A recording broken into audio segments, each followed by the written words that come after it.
Pastor Marcos, o senhor entende que onisciência pressupõe conivência? Muito bom. Vai completar a pergunta ou não? Essa é a pergunta. Essa é a pergunta. Tá. Então pode Se onisciência rodar pressupõe conivência? É isso, né? Se onisciência pressupõe aprovação, seria? Assim, Se Deus sabia antes, aí ele aprova. Não, assim, já que Deus sabe, então ele é responsável, completamente responsável por aquilo que ele sabe. Muito bom. Então, os 3 minutos na tela Ele aí. é conivente Pastor Granconato, 3 minutos para a sua com os resposta. erros humanos que ele já sabia que haveriam de acontecer. Entendi. Não, a minha visão é muito pior do que essa. A minha concepção é muito mais complexa do que isso. Não é uma conivência. Eu creio num decreto. Ele decreta aquilo que vai acontecer.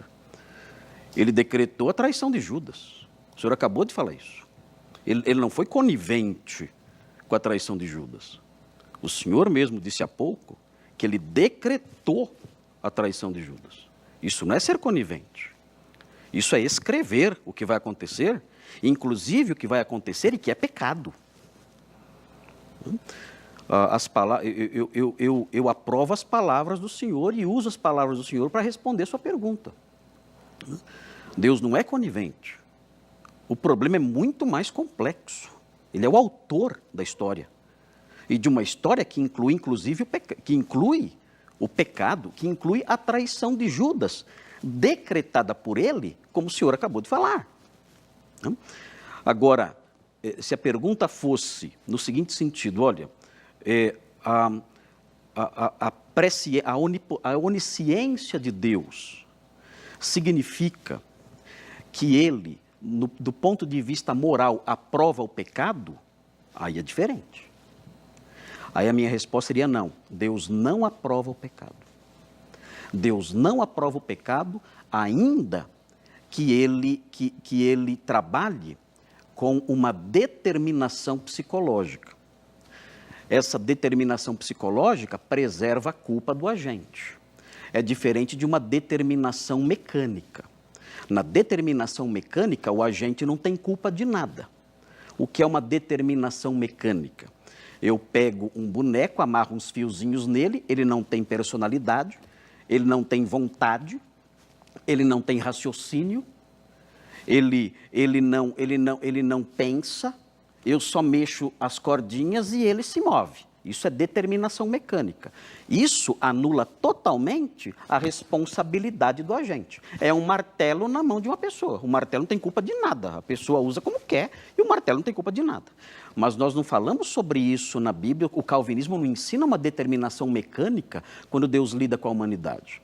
O calvinismo ensina uma determinação psicológica. E uma determinação psicológica preserva a culpa do agente.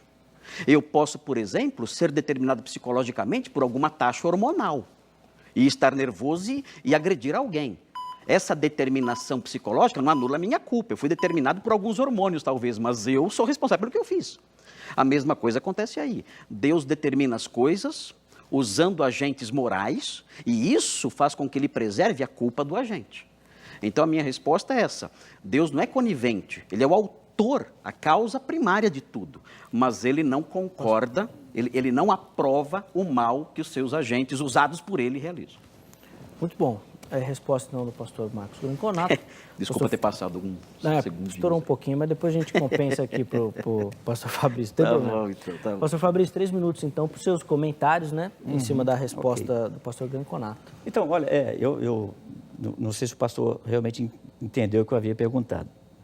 Mas, de forma alguma, eu posso entender que, e quando eu disse que se a onisciência de Deus pressupõe conivência, é assim, Deus, por saber que alguém vai cometer um erro, isso o torna responsável por aquele erro, porque, assim, Deus, o plano de salvação, o Cristo viria, era necessário que ele morresse, mas isso não significa que Deus levantou Judas para isso. Essa é a questão que eu estou trabalhando aqui em cima do que foi perguntado lá.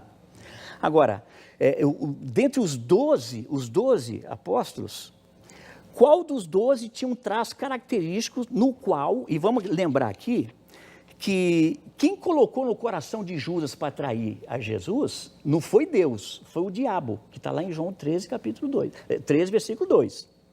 Agora, uma vez que o diabo entrou em Judas, ele então vai e parte para o cumprimento do plano, que no coração dele, o que estava movendo ele, era trair por dinheiro, e foi o que ele fez. Então, o traço de Judas, ele era um ladrão. Assim como lá no Éden, Satanás não entrou numa pomba, ou não entrou no mico-leão dourado. Ele entrou na serpente, porque Gênesis capítulo 3, versículo 1, vai dizer que a serpente era a mais astuta de todas as alimárias que Deus havia criado. Então, a astúcia foi um traço por onde o diabo entrou. E Judas a mesma coisa. Então, eu não creio que Deus determinou que Judas, o Judas, esse indivíduo trairá. Mas ele sabia, obviamente, quem se encaixaria. Aí que eu vou voltar ao que eu comecei dizendo.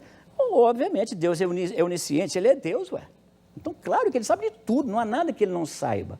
Porém, não é porque ele sabe que tudo, então, é determinação dele. É isso, eu não concordo de maneira alguma. E creio que isso acontece.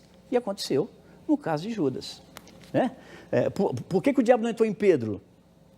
Por que entrou em Judas? Justamente. Ele era exatamente aquele que tinha traços que se semelhavam ao traço caído do diabo, de Satanás. Ele era o ladrão da turma. E por aí entrou o diabo. Então, eu não creio de forma alguma que a onisciência de Deus, ela vai gerar alguma coisa, senão ciência para o próprio Deus de todas as coisas.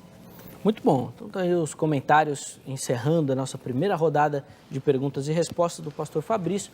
Voltando agora a oportunidade ao pastor Marcos Granconato para fazer então mais uma pergunta. Pastor, 3 minutos para uma nova pergunta, ou os comentários também, que o irmão tem também mais. É que eu quero só enfatizar, né, que o fato de Deus, na visão do pastor, não especificar o autor, não refresca nada, porque o mal foi decretado. O Filho do Homem vai conforme está escrito, ele será traído. Então o problema agora não é a identidade do agente. O que o pastor Fabrício levou o debate para uma outra direção. O pastor Fabrício levou o debate para a questão da moralidade, da justiça de Deus. E dizer que o nome do agente da traição estava indefinido não melhora o problema. Porque o mal permanece, na visão do próprio pastor Fabrício, fixado por Deus. Então não refresca em nada a justiça de Deus nesse aspecto, se nós entendermos que isso mancha a justiça de Deus. Eu não entendo que manche. Ele é soberano, está acima das suas próprias leis. Mas dentro do arminianismo, isso mancharia a justiça de Deus.